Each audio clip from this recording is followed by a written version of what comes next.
sob o verniz do poder mortal, uma sociedade de vampiros. Dita as regras da noite. Vamos analisar a trajetória de um grupo de neófitos nesse domínio sombrio, cada um arrastando suas próprias ambições e demônios, forçados a navegar por uma teia de intrigas seculares. E as histórias deles, marcadas por conflitos e vitórias fugazes, nos levam a uma questão central sobre a existência deles. A discussão de hoje se concentra exatamente nisso.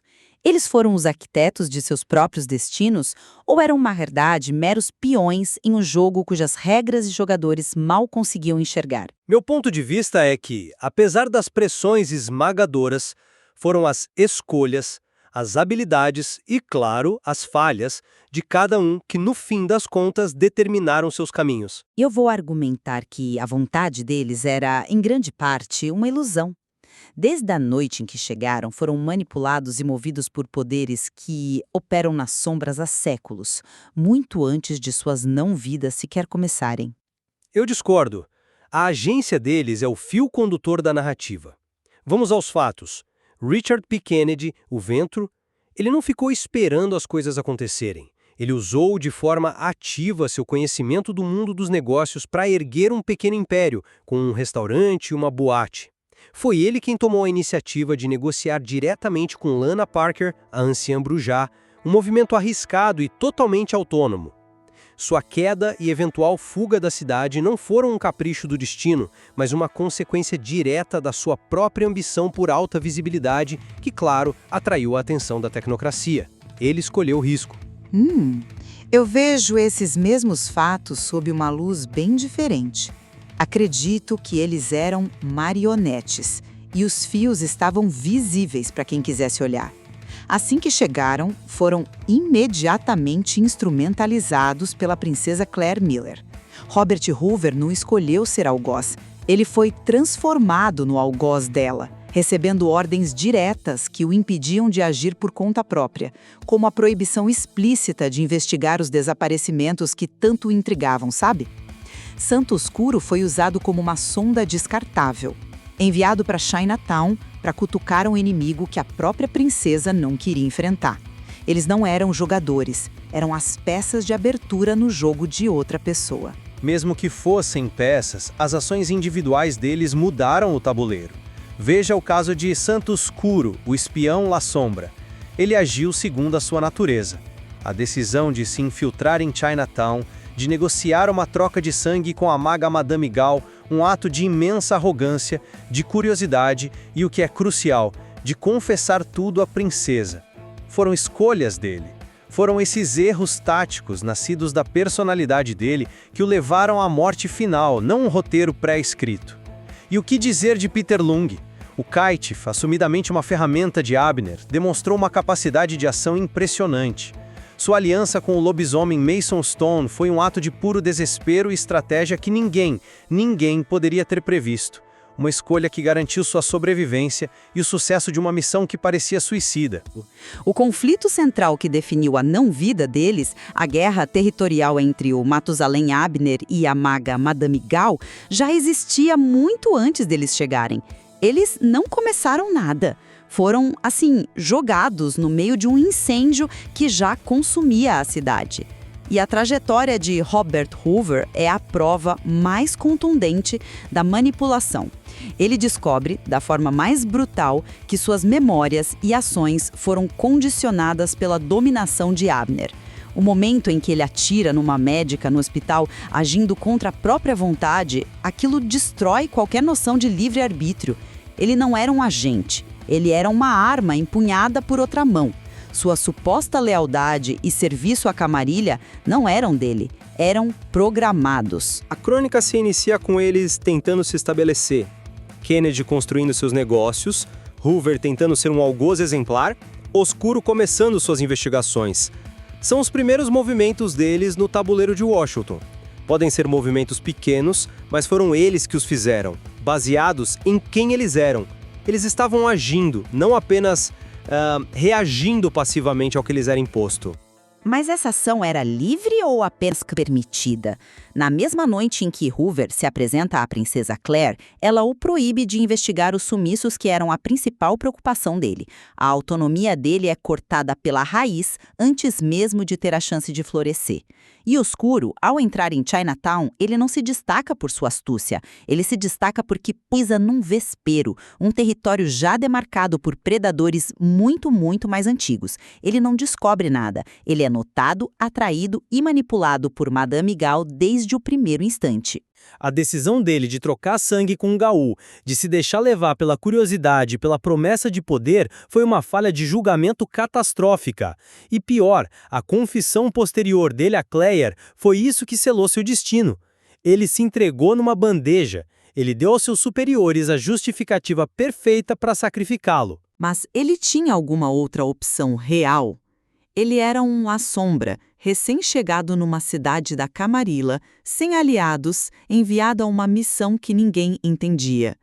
A confissão a Claire pode ser vista não como um erro, mas como um ato de desespero de alguém que percebeu, tarde demais, que estava completamente fora de seu elemento. Ele tentou jogar pelas regras da seita que o acolheu, e essa lealdade foi explorada para destruí-lo. Ele não selou o próprio destino, ele apenas cumpriu o papel que lhe foi designado, o de peão sacrificável. Se ele era um peão sacrificável, como explicar Peter Lung?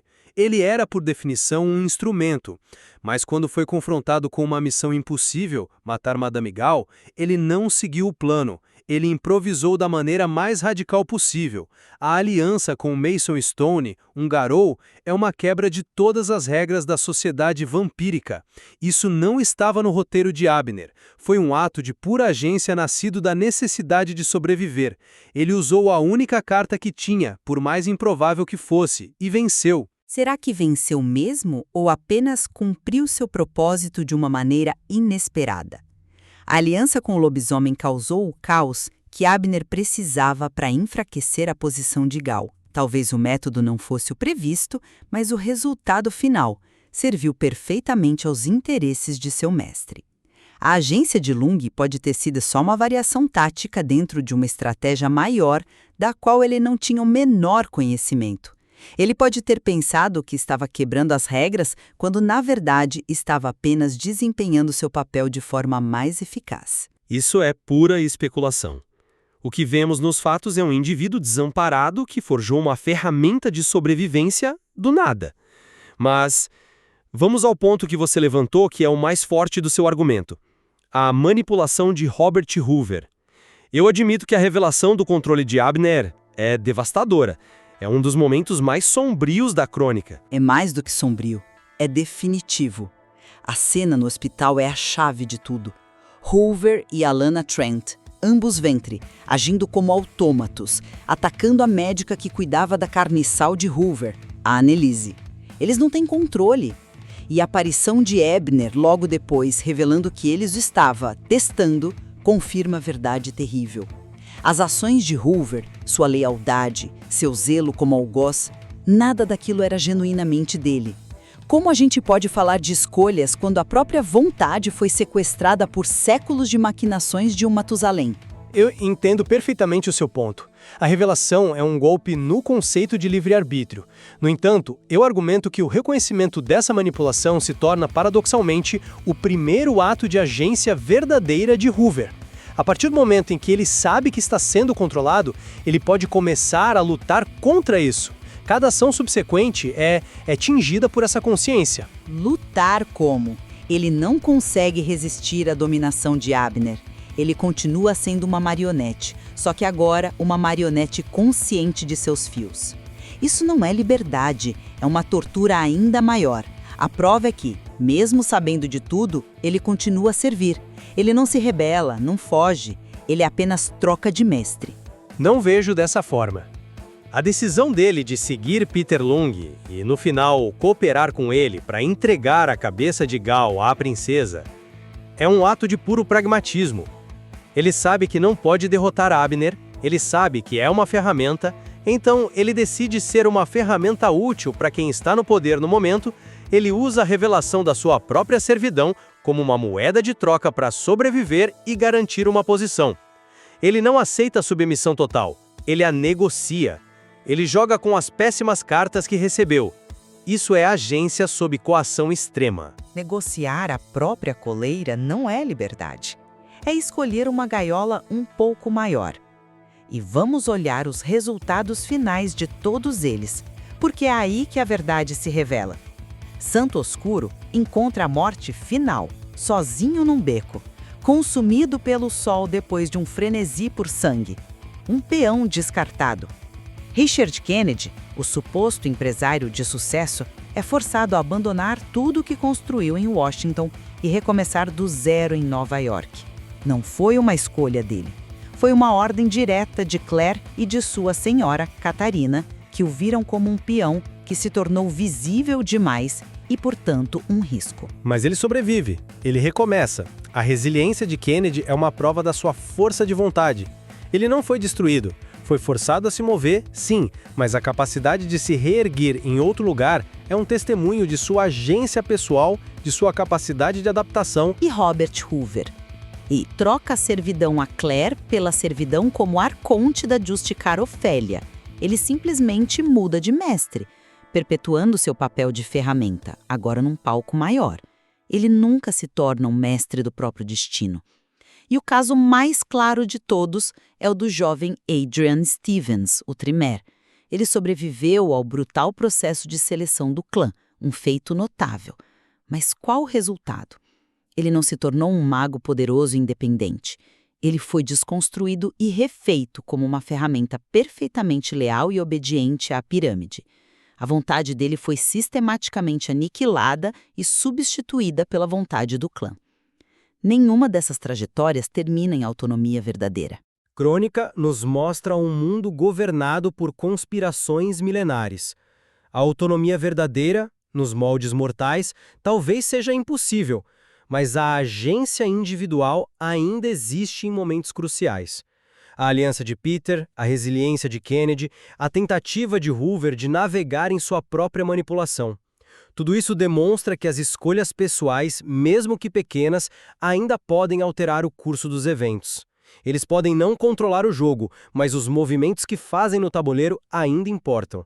E são eles que os fazem. E eu concluo que essa agência era uma miragem, permitida apenas enquanto convenia aos verdadeiros jogadores.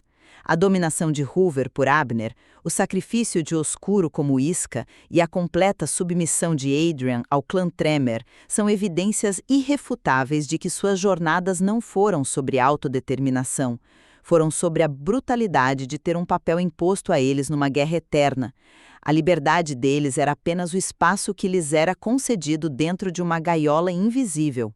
Concordamos então que a narrativa expõe a natureza profundamente opressora da sociedade cainita. A linha que separa o agente do peão é perigosamente tênue e, na maioria das vezes, invisível para aqueles que a caminham. Exato. E a questão de quanto controle eles realmente possuíam permanece sem uma resposta definitiva, ecoando como a tragédia central de suas não-vidas, e deixando muito mais a ser explorado nos anais desta crônica sombria.